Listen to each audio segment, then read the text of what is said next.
bem? Estão animados? Muito bem, esta é a sala Evolua o seu e-commerce. Sejam todos muito bem-vindos à nossa sala. A nossa 7ª edição do Tray E-Commerce Conf de 2019, a nossa primeira edição na cidade de São Paulo. E é um prazer tê-los aqui. É uma honra estar aqui com vocês nesse dia, vendo tanta gente boa, falando um pouquinho, compartilhando conhecimento com vocês e conosco.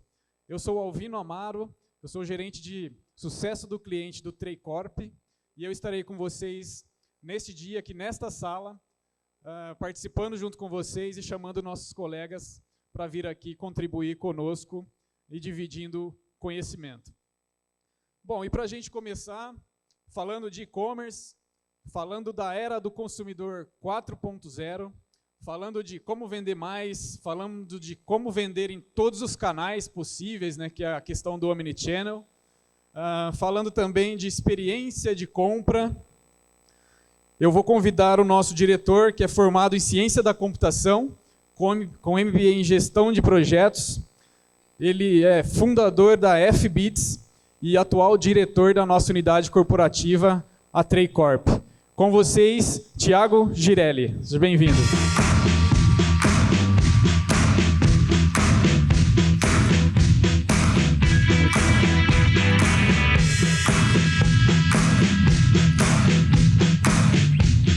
Muito bom dia. Obrigado aí pelas palavras, Alvino. É uma honra aí estar palestrando nesse evento, na 7ª edição, como o Alvino colocou. O William já apresentou hoje cedo, para quem teve a oportunidade de ver. A gente tem feito esse evento em 7 cidades. A gente escolheu São Paulo, obviamente, por ser a nossa maior base de atuação em clientes, para fechar o ano. Tem sido um ano de bastante aprendizado aí e muito conhecimento aí para o mercado. A gente imagina que a gente tem contribuído aí de alguma forma. Eu vim falar para vocês hoje aqui um pouquinho. É interessante para quem conseguir fazer esse contexto, mas vocês vão perceber o que eu vou falar aqui vai estar muito mais focado no negócio de e-commerce, mas é quase que uma roda aí, uma continuação do que o Magal falou no começo, e vocês vão perceber também, para quem tiver a oportunidade de assistir também a palestra do Taz no final do dia, ela também tem muito a ver com o que a gente está falando aqui. Como o Alvino colocou, eu sou formado em Ciência da Computação, programo, né, softwares aí desde os meus 14 anos, e já estou nesse mercado de e-commerce faz algum tempo, trabalhando em algumas operações. A gente já trabalhou em diversos sites, a gente tem bastante coisa e experiência e espero contribuir com vocês por mais algum tempo aí. Se a gente analisar, entrando agora um pouco já no nosso assunto aqui, se a gente olhar para o varejo de uma forma bem racional, o que de fato a gente percebe que mudou no varejo nos últimos 100 anos? Eu só fui há 100 anos porque acho que é uma data cronológica que a gente consegue traçar alguns cenários interessantes. O primeiro deles, a gente percebe que, de fato, a gente não teve uma mudança muito grande, até se a gente contar na era da tecnologia aí, a gente de fato percebe que não houve uma mudança tão grande nesse processo. Por quê? Porque sempre existiu o conceito de você ter a figura da loja, o conceito da figura do comprador, o conceito da troca de mercadorias entre si. E o que esse modelo ele é perceptível em alguns pontos? Primeiro, a gente tem uma dependência física. Se a gente voltar lá nos anos 80, né, se a gente voltar até nos anos 2000, se uma empresa quisesse crescer, ela necessariamente do varejo deveria abrir uma nova porta. Ela precisaria abrir um novo ponto físico. Então, há uma dependência física muito grande. O segundo ponto, esse é o do ponto de vista do processo do comprador, né? Sempre aqui a gente está colocando o consumidor na ponta e não o varejista. É importante colocar isso. Você tem um processo nesse varejo tradicional que há um desgaste para o comprador fazer uma pesquisa de preço. Então, aqui em São Paulo é muito comum, né, a gente perceber que existem áreas onde as compras elas são concentradas. Então, tem a rua no Brás, que tem os jeans, tem a rua dos vestidos, tem a rua dos vestidos de noiva, tem a 25, tem a Santa Efigênia, que são concentrações onde tentaram se resolver o problema do comprador, né, procurar os produtos. O terceiro ponto, a gente tem uma dependência enorme do contexto ali do vendedor.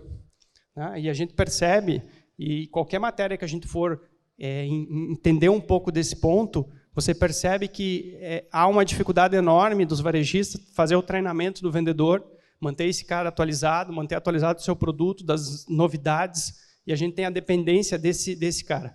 O quarto ponto, que isso já foi resolvido, mas já foi resolvido que eu digo, a gente teve uma grande modificação por conta da tecnologia, é a liberdade de compra. Né? Eu lembro, quando eu era pequeno, que minha mãe ela ia numa loja de roupa para pagar, todo mês ela ia lá para pagar o crediário daquela loja. Era comum esse processo no varejo, que as próprias lojas tinham sua estratégia de crediário, sua estratégia de crédito para o cliente. Isso praticamente acabou, né? Isso não existe mais. Os bancos tomaram conta disso. Hoje as financeiras elas praticamente dominaram esse mercado e todo o crediário hoje de qualquer loja ele pertence a um banco ou uma financeira. Mas esse é os problemas do varejo tradicional. E daí, eu acho que, pelo contexto, por tudo que aconteceu, o que de fato mudou todo esse processo foi a tecnologia. A revolução tecnológica, a partir dos anos 70, ela vem mudando a nossa vida, o nosso contexto no dia a dia. E aqui tem só um exemplo do que está por vir e como que isso está se colocando. Todo mundo conhece a Amazon, né? Provavelmente, já ouviu falar. Esses são alguns números da Amazon, que são abertos, são públicos. Isso pode ser visto no próprio site da Amazon. Mas aqui tem duas coisas que eu gostaria de salientar. O primeiro é esse valor aqui, que já representa 6% da receita da Amazon, que é o Amazon Prime. A Amazon Prime, se você já tiver a oportunidade de acompanhar, nos últimos dias ela acabou de lançar esse serviço no Brasil. Né? Antigamente ele era muito conhecido por ser só o concorrente da Netflix, mas na verdade esse serviço nos Estados Unidos, ele é um serviço, um diferencial gigantesco que a Amazon tem por qualquer varejista lá. Para vocês terem uma ideia, a Amazon divulgou o resultado na semana passada e as ações caíram quase 7%, porque eles divulgaram que eles estão investindo agora numa frota de aeroporto próprio, eles estão construindo um aeroporto próprio e uma frota de avião, que a meta deles no próximo ano é entregar para quem comprar no Amazon Prime no mesmo dia. Então, você veja que o negócio que começou, hoje nos Estados Unidos entrega até 48 horas. Quem é membro do Amazon Prime recebe uma mercadoria em 48 horas, se você comprar no mesmo dia. Você veja que a coisa está mudando numa velocidade tão grande que eles já estão projetando a entrega no mesmo dia, lá nos Estados Unidos. Então, é uma questão para a gente analisar que, de fato, a coisa está mudando muito. E a coisa vai mudar daqui para frente muito mais. Esse é um outro exemplo, se a gente imaginar, todo mundo deve conhecer, ou já ouviu falar, né? Aqui em São Paulo é bem mais comum, quando a gente vai para outras cidades, até as pessoas não conhecem o case. Mas esse é um exemplo de uma loja que vocês imaginem se a gente voltar no anos 2000, se isso era possível. Você ir num shopping, experimenta a mercadoria e você não leva. Você vai receber em casa. A Amaro lançou esse conceito, era uma loja que só era virtual, foi para o meio físico. Né? A gente está falando aqui de omnichannel, de experiências em várias partes da compra. A Amaro é esse exemplo do que você não leva o produto, você só tem a experiência na loja física e você vai receber esse produto em casa. Isso se a gente analisar, se a gente voltar lá nos anos 2000, vamos lá, quando começou um pouco essa questão de lançar loja na internet, muito se divulgava que era o fim das lojas físicas, se falavam, né? É o fim da loja física, a internet vai dominar tudo. E o sentido é que não fazia sentido você ter uma loja física se você já tinha internet. Então, você veja como as coisas estão mudando e essa percepção também. E daí, eu acho que teve pelos dados que a gente imagina. Quem que foi o grande catalisador de toda essa mudança? Foi o celular. O celular, no conceito do smartphone, é o grande acelerador de toda essa mudança digital que a gente está tendo. Para vocês, eu não sei vocês, mas eu, por exemplo, tenho minha mãe, que tem 70 anos, e ela mudou a forma da família se comunicar, porque agora a gente só comunica por grupo, né? A gente só fala em grupo. A gente não fala mais telefone. Eu não lembro a última vez que eu falei com a minha mãe, falando, nós trocando alguma, a não ser que ela me manda uma mensagem: filho, você vai vir almoçar no domingo aqui em casa? Ela me manda um áudio, né? Então hoje, você veja, se a tecnologia conseguiu mudar um perfil que é minha mãe, de 70 anos, que nasceu na era analógica, na era da TV preto e branco, e mudou para a era do celular, imagina a do meu filho, que tem 8 anos, que já nasceu na era da tecnologia, que já prefere assistir o Netflix num celular do que assistir numa TV. Não sei se vocês já perceberam isso, mas as crianças estão largando. Por exemplo, lá em casa tem um Xbox, que é controlado os horários de acesso. Mas os meus filhos, na hora que tem horário de jogar, eles preferem jogar no celular ao jogar no Xbox. Isso é uma mudança que está acontecendo naturalmente. Esse novo consumidor, ele está exigindo e está colocando mudanças que até então nós, do outro lado, não imaginávamos que isso era possível. Então imagine agora, quando esse meu filho de 8 anos, e de 10, eu tenho 2 filhos, esses meus filhos de 8 anos se tornarem consumidores e começarem a consumir, como que vai ser esse processo? Como que vai ser esse modelo? Então, alguns dados aqui de celular no Brasil e por que o celular é o grande catalisador. Nós temos 116 milhões de pessoas que têm acesso à internet já no Brasil. Isso aqui é dados do IBGE, recente essa pesquisa, do último IBGE, do último censo. Desse, representa 64% da população brasileira. Então, 64% da população já tem acesso, seja ela boa ou ruim, não interessa, mas eles têm acesso à internet através do celular. E aqui tem um dado mais sensível também. O Brasil, até pelo fato de estar atrasado nessa revolução tecnológica, só para a gente contextualizar, o primeiro iPhone foi lançado em 2007. E ele é considerado o primeiro smartphone de verdade que teve possibilidade de instalar apps, fazer toda de massa, né? Foi em 2007. Então nós estamos falando que o primeiro smartphone ele teve 12 anos, né? Completou 12 anos agora. Em setembro agora completou 12 anos do lançamento. Então, se a gente analisar, o Brasil ele pulou uma fase. Em outros mercados mais evoluídos, existiu a fase de nos anos 90, nos 2000, as pessoas terem computador em casa, e daí do computador eles migraram para o celular. O Brasil já pulou essa fase. Nós não tivemos nem a fase de ter computador em casa. Quando já teve a fase de computador em casa, ela já virou celular. E hoje, a grande maioria dos acessos são celulares. Nos últimos 3 anos, todos os sites que a gente monitora as vendas lá, todos eles, sem exceção, celular já é o primeiro em venda, tirando, obviamente, os sites que trabalham só com indústria, B2B, mas os sites de varejos, todos eles, o celular já passou todo mundo. Desse 64%, 94%, como eu disse, acessam via dispositivos móveis. E 77% dos brasileiros têm celular. Se a gente considerar que 20 milhões de pessoas vivem abaixo da linha da pobreza, nós podemos falar que quase 100% da população economicamente ativa no Brasil tem um dispositivo móvel. E nenhum só. Hoje já está um e alguma coisa. A maioria já tem um celular e mais alguma coisa. E daí a gente chega num conceito aqui que eu quero passar para vocês, que é o conceito que eu vim falar aqui, né? Antigamente o varejo trabalhava num nome aí que deram uma inglesada aí, né? Que a gente gosta de dar nome em inglês às coisas, o single channel, né? Que é o famoso contato 1 a 1. Então, uma loja que tem uma portinha, ela é single channel. Se ela tem outra loja, ela é single channel também, né? Cada cliente é tratado de uma forma. Aí a gente veio para o conceito de multi-channel. Então, eu tenho que ter televendas, eu tenho que ter um site na internet, eu tenho que ter eu tenho que atender esse consumidor. Muitas vezes isso aqui, se a gente voltar também aos anos 2000 e pouco, isso aí, as coisas geralmente não eram integradas e geralmente não funcionavam junto. E aqui eu tenho um exemplo, até por isso que a cafeteira está ali.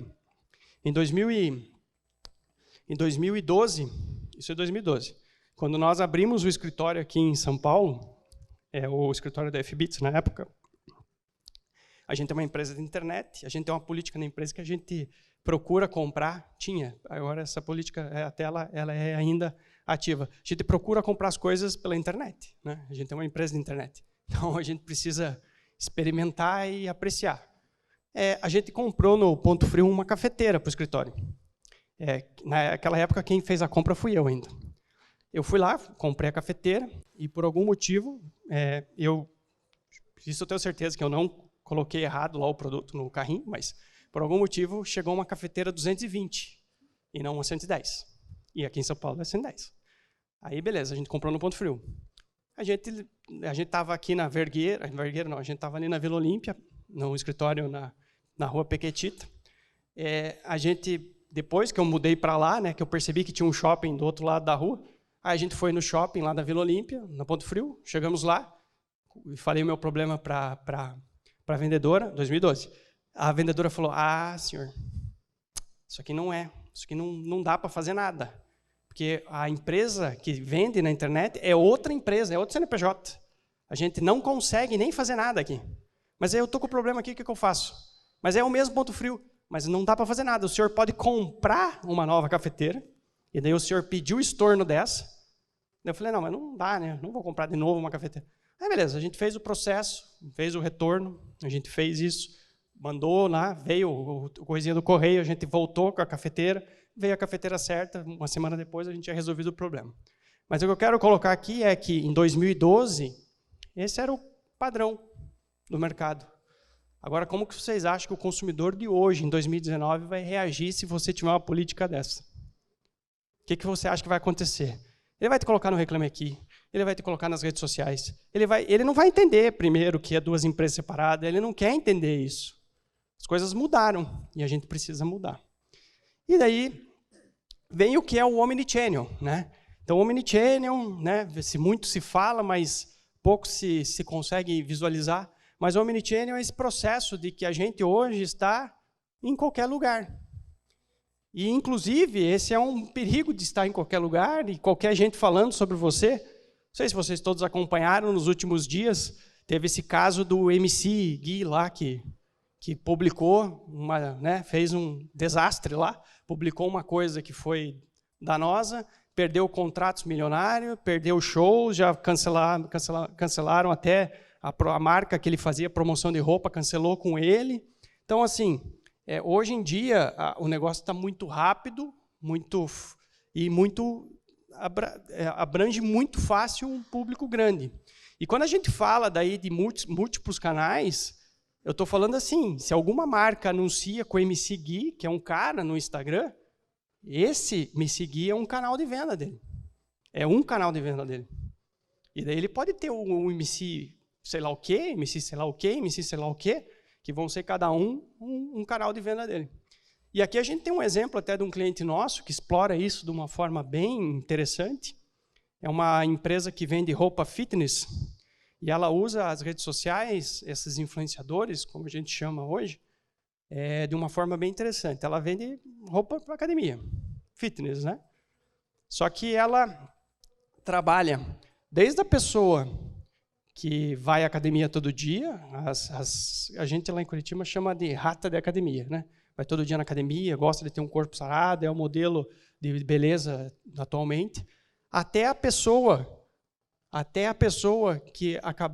mulher que acabou de ser mãe aos 40 anos e está querendo voltar agora até a forma física que tinha antes da gravidez. Então ela trabalha com influenciadoras de todos os lados. A senhora que acabou de completar 60 anos e quer ter uma vida melhor daqui para frente, ela trabalha esse conceito de influenciadores. Então, é um conceito que você precisa estar em todo lugar, as coisas precisam estar conectadas, as coisas precisam estar ligadas. E se me perguntarem assim, mas eu tenho que estar no Instagram, no Twitter, no Facebook, Eu não sei, você tem que estar onde o teu consumidor está. Hoje em dia, a gente nem sabe muito bem o que vai acontecer para frente. Existem focos de grupos no WhatsApp, existem focos de grupo no Instagram, existem focos de grupo no Facebook, mas você precisa estar onde o seu consumidor está. Hoje, a gente percebe que existe um outro ser aqui que está chegando no meio das casas, que nos Estados Unidos já está muito forte isso, e no Brasil provavelmente vai chegar, que é os appliances dentro de casa, né? A Amazon acabou de lançar uma linha de produtos. Ela tem micro-ondas agora com a marca dela, que está conectado no appliance dela. Ela tem, e daí você consegue programar o micro-ondas, saber, fazer uma série de coisas. Ela tem um appliance de geladeira já, que vai estar ligado no appliance dela. Você já consegue ter toda a parte de iluminação de casa, ar-condicionado, tudo já conectado. Então, é uma coisa que vai mudar muito as formas como as coisas vão acontecer. E isso está muito rapidamente acontecendo. Não sei se vocês também perceberam e viram, na última conferência do Facebook, o Zuckerberg lá mostrou o WhatsApp vendendo produtos. Então, a partir de determinada versão do WhatsApp, o WhatsApp empresarial, você vai conseguir criar um catálogo de produtos, que, na verdade, esse catálogo já está dentro do Facebook. A maioria de vocês deve fazer anúncio no Facebook, né? A maioria de vocês deve anunciar os produtos no Facebook, então ele já tem o catálogo de produtos de vocês. Provavelmente vai aparecer um botãozinho lá, meus produtos, no WhatsApp. Você vai conseguir mandar para alguém esse produto. Se a pessoa gostar, você vai mandar um chat que vai mandar um meio de pagamento, a pessoa vai responder dizendo concorda, aprovando ou não, e é feita uma transação eletrônica. Então, esse é o processamento, é isso que vai acontecer daqui para frente. Eu acho que essa é a velocidade que a gente vai ter. Esse dado aqui, eu estou vendo agora tem umas pessoas batendo foto, depois tem o link desse material, se vocês quiserem. Esse dado esse diagrama aqui, ele foi feito pela Accenture, e ele mostra a jornada de compra hoje de um consumidor.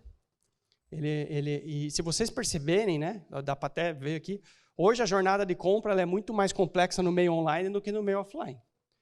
E quando a gente olha aqui, eu não sei se vocês, mas eu tenho essa mania já. Vocês estão numa loja física, vocês olham o preço, vocês pegam o celular, dão uma digitada ali rapidinho, só para confirmar se aquela oferta está válida, se o produto está certo. Você olha, opa, legal, tá bom, você faz isso. Ou você faz ao contrário. Não sei se vocês já tiveram essa percepção, vocês recebem aquela bela daquela oferta de tênis com frete grátis, bacana, tal. Aí você tem dúvida no tamanho. Aí você vai na loja física, só pede o tênis para experimentar o tamanho. Aí experimenta o tamanho, aí opa, não gostei. E vai lá na loja online e daí compra. Mas isso é assim, ó, isso antigamente, se você falasse, o cara ia falar, pô, o físico está roubando online está roubando o físico, existe uma briga entre as empresas. Hoje em dia, as empresas têm que tratar isso que faz parte. Você é o consumidor que está na ponta, não interessa onde você vai comprar. Se você comprar no online, que bom. Se você comprar no físico, que bom. Então, esse é o processo que tem que mudar na nossa cabeça. E existem alguns dados que também foram compilados, agora até por Harvard e por mais algumas instituições, aí, que 73% dos consumidores eles utilizam mais de um canal na decisão da sua compra. Então, isso de novo, não é uma questão que nós estamos achando ou não. Existem comprovantes disso, existe que isso está mudando o perfil. E mostra aqui que 20% só desses números, dessas pessoas, compram só offline. Então, quer dizer assim, que eu tenho um grupo de pessoas que hoje, 80% deles, para tomarem uma decisão de compra, eles consultaram mais de um canal do produto. E aqui, de novo, canal é um impacto no Facebook, é um impacto no Instagram, é um impacto no Twitter, é um impacto na Rede Globo, é um impacto na TV, é um impacto na rádio, é um impacto no panfleto do sinaleiro. Mas eles foram impactados mais de uma vez, 80% desses consumidores. Provavelmente o 20% aqui é a necessidade mesmo. O cara sabe que precisa do produto, ele vai lá e compra. E 25% desses entrevistados, eles ainda falaram que eles foram impactados mais de 5 a 9 vezes, que eles fizeram mais compras. Então, assim, quanto mais, então é uma métrica, quanto mais eu impactar, mais eu vou vender? Provavelmente, mas obviamente tem que ser um impacto positivo. E daí eu tenho uma experiência também que eu tive na Nike, eu tive a oportunidade de conhecer a Nike em 2015, por aí, numa viagem também que a gente fez aos Estados Unidos, e a gente conversou com um diretor de inovação lá, e esse diretor, ele falava, esse head de inovação da Nike, ele falava que a Nike tem um conceito que é bem interessante. Eles criam a empatia e o desejo do produto deles, na parte principalmente esportiva, na parte de casual, na parte de normal, não, mas na parte esportiva eles criam o conceito da empatia através dos atletas. Não sei se vocês perceberam, mas todo esporte que a Nike tem, ela tem um grande atleta por trás. No basquete, ela tem dezenas. No futebol americano, ela tem dezenas de atletas. No golfe, ela tem o Tiger Woods. No tênis, ela tem o Nadal, tem não sei quem. Então, ela coloca sempre o impacto positivo pelo fato de ter um grande atrás disso. E esse cara, cada um deles impacta a marca.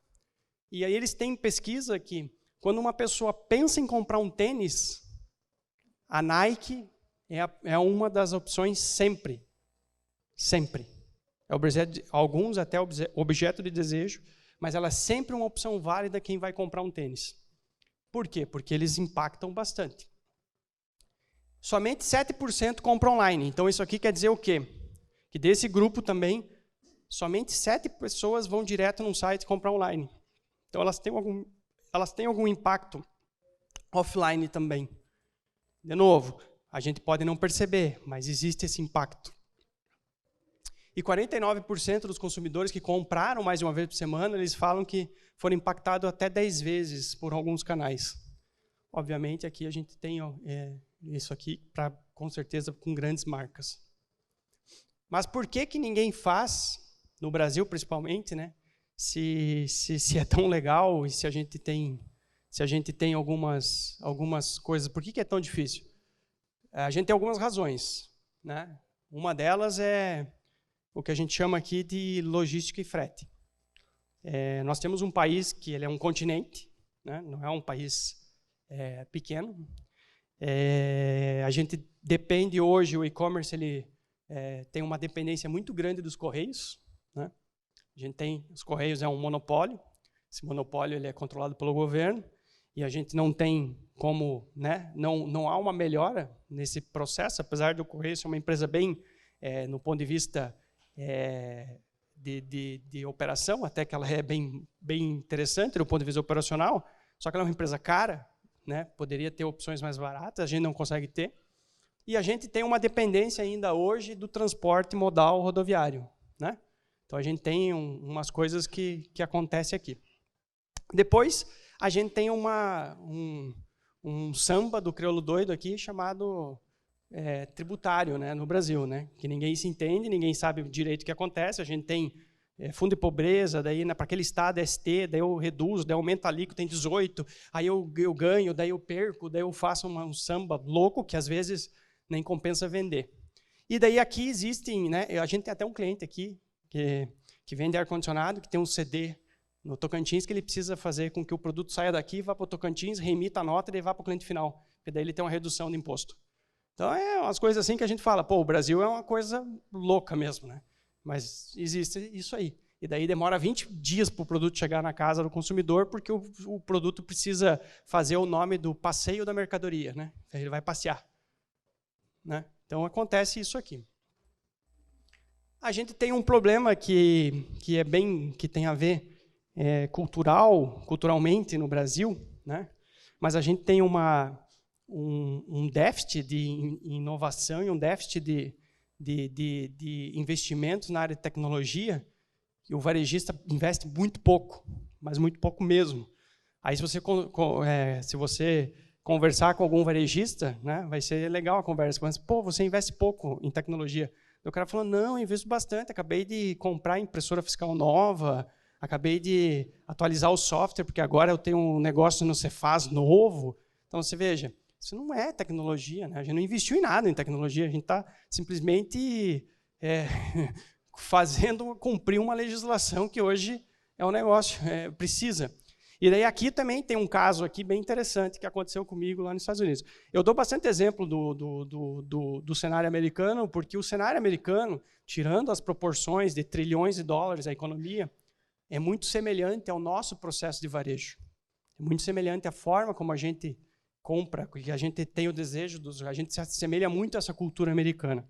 E daí eu estava lá, nessa mesma viagem que eu fui fazer para a Nike, teve um dia lá, que a gente foi num outlet, e a minha esposa me deu uma missão. Ela falou que ela queria uma bolsa da Coach. E a gente já está no outlet, eu falei, tudo bem, eu vou lá. Não sei vocês, mas eu sou um cara bem prático para comprar, né? Eu entro na loja, vou lá e compro e vou para o caixa. Né? Eu não preciso ter a necessidade de experimentar, de olhar, de ver. Não, eu fui lá, olhei, achei bonita a bolsa, fui lá, peguei e fui para o caixa. Chegando no caixa, tinha uma pessoa na minha frente, com um embrulho de internet. Parecia ser um embrulho de internet, na época eu não imaginava. Mas beleza, ela chegou lá e eu tive a oportunidade de escutar a conversa. A mulher falou que ela tinha comprado uma bolsa e ela tinha recebido, estava tudo certo, e ela tinha recebido um e-mail naquele dia com desconto daquela mesma bolsa que ela tinha comprado. Daí eu falei, nossa, hoje agora vai ser bom. Vamos ver o que vai acontecer. Agora vai ser bom o negócio aqui. Tem que chamar o bispo, o papa, para resolver a questão da moça. A mulher pegou, pediu os dados ali, ela entregou lá os dados dela. A mulher do caixa pegou, digitou lá no computador dela, olhou naquela tela lá dela, lá, né? Certo, viu alguma coisa lá que eu não sei o que era. Mas ela fez uma pergunta. A senhora quer a devolução do dinheiro no seu cartão de crédito ou em crédito na loja? 2012, 2014, esse. Aí eu falei, caramba, cara. A mulher tinha acesso, então, que a mulher comprou na internet. Beleza. Isso já aqui no Brasil já seria ruim, né? Às vezes não tem. Ela tinha acesso, que tinha uma promoção, que estava vigente, que a mulher trouxe um papel. Ela confirmou aquilo e pediu se queria devolver o dinheiro no cartão de crédito. Assim, tudo rápido, não acontece nada. A mulher, eu quero devolver o dinheiro. A mulher entregou o cartão, a mulher passou no negócio. Muito bem, senhor, obrigado pela experiência. Cara, eu falei, meu Deus. Então você veja, o que aconteceu ali? Tinha integração de sistema, tinha, obviamente, a dificuldade tributária não existe lá nesse ponto nosso. Então, imagine se fosse aqui no Brasil. Tem que emitir uma nota de entrada, aí entra no estoque, daí eu vou dar um cupom, vai gerar um crédito, aí esse crédito talvez não seja a mesma empresa. Você acha como que o consumidor vai estar aqui? Então, é difícil, eu entendo vocês, é difícil, a gente precisa, mas é um caminho que a gente precisa andar. E depois, no último ponto, a gente tem uma mudança de cultura aqui no Brasil, que ainda é difícil de a gente implementar. Mais de 80% das empresas no Brasil são familiares. Empresas familiares, ela tende a não ter processos. Ela tende a ser mais... Tende ainda a estar numa cultura um pouco de antigamente. A gente não compartilha nem dados com os nossos funcionários. Né? Eu lembro, porque quando a gente montou a empresa, o meu pai falou, mas você mostra o faturamento da tua empresa para os funcionários? Eu falo, sim, pai, tem que mostrar. Então, meu pai não faz isso ainda na empresa dele. Né? Porque é uma cultura ainda que a gente precisa melhorar muito ainda essa parte cultural, essa parte de a gente tem que trabalhar por resultado, de a gente tem que mostrar isso para os funcionários. A gente tem um cliente num varejo, que eu até vou dar um exemplo aqui, que ele mudou isso. Os funcionários lá, os vendedores lá na loja dele não ganham comissão. Ganham participação sobre a receita da empresa, sobre o resultado da empresa. Você veja que é uma coisa que pode ser boba, mas faz toda a diferença no conceito da gestão. E daí a gente trouxe alguns casos aqui eu não vou falar agora de Amazon, não vou falar de Magazine Luiza, não vou falar de nada, eu vou falar de casos de empresas que têm condições, empresas pequenas, de varejos pequenas, que têm total descondições, que evoluíram os seus processos e que estão à frente do modelo deles e estão num processo de inovação nos negócios deles. Esse é o exemplo que eu acabei de dar dos vendedores, Loja Vírus. Ele é uma empresa que vende tênis, mas não é qualquer tênis. São tênis que têm um foco muito específico. São tênis Vans, All-Star, vários desses tênis do teenagers aí. O que eles têm ações muito bacanas de omnichannel? Primeiro, eles já não têm mais esse conceito de estoque da internet e estoque da loja física. Todas as lojas e todos os e-commerce, o e-commerce, né, só é o e-commerce, mas trabalham com o mesmo estoque. Então, por exemplo, eu vou e eles estão só em Curitiba, não tem loja fora de Curitiba. Então, por exemplo, uma pessoa vai na loja da 15, que é lá o calçadão. Ela chega lá e quer o tênis número 40. Ele só tem na loja, não sei da onde, lá da loja do shopping.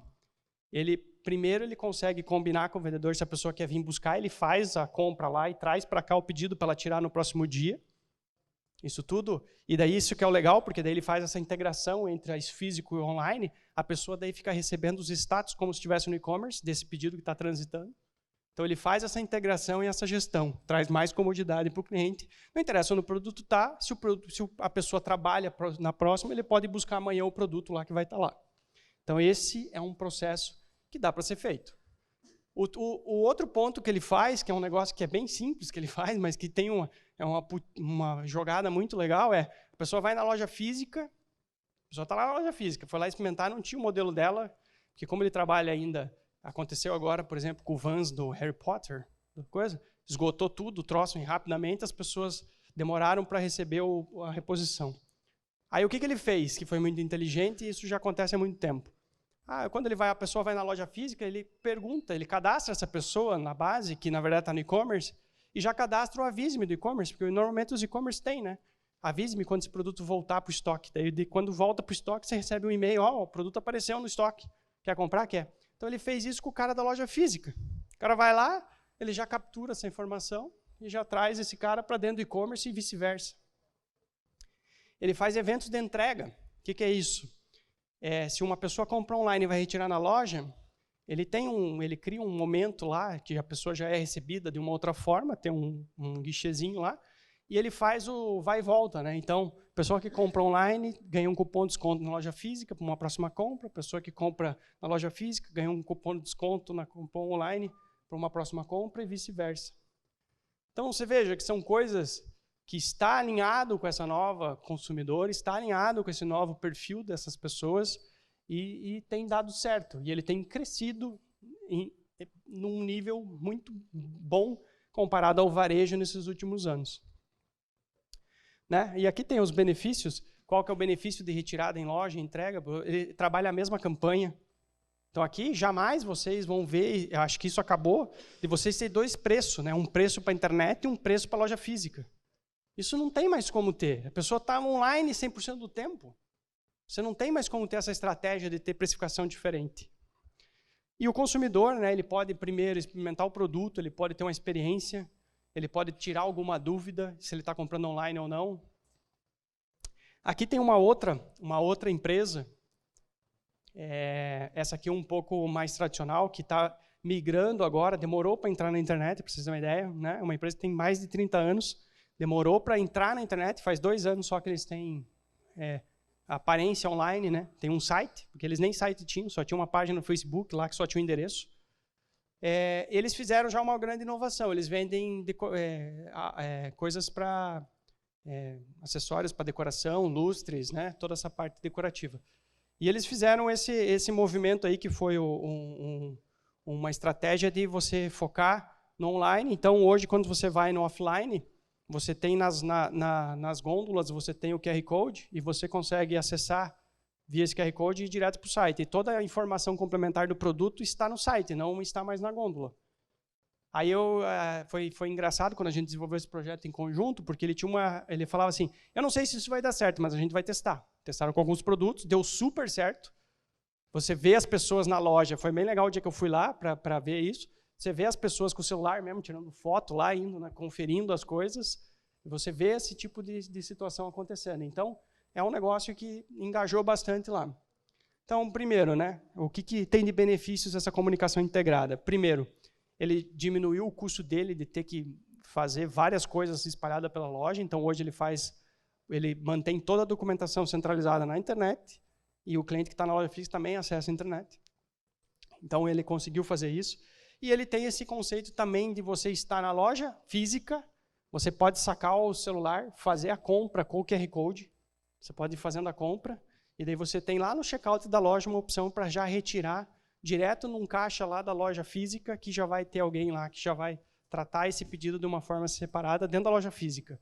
Então ele faz um misto entre loja física e online. E isso tem dado muito certo para ele, até já virou um case lá.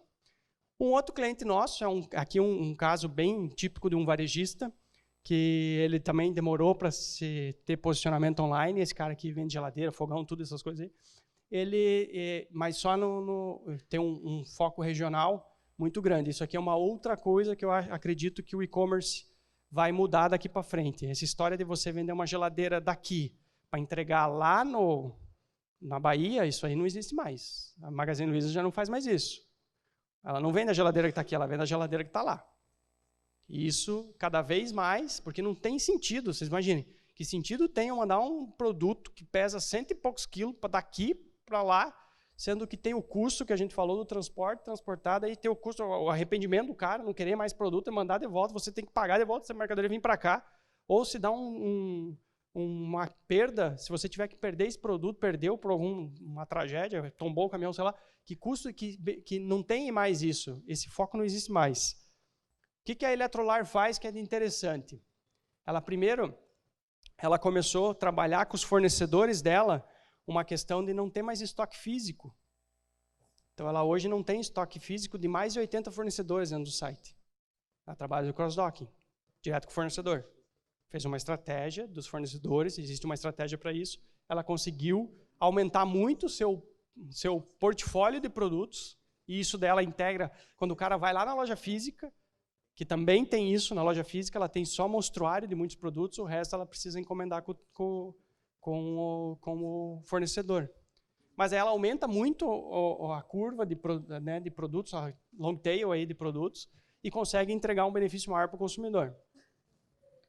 E depois é esse fato que eu falei aqui. Não existe hoje, de fato, uma questão que você nos leve a entender, até pelas dificuldades. A gente imagina que o e-commerce daqui para frente ele vai ser muito mais regional. Muito mais. E eu não imagino um varejo nos próximos anos que mesmo aqui em São Paulo, o cara não tem uma presença online, ele não vai ser mais visto no offline, a não ser pelas pessoas que transitam na área.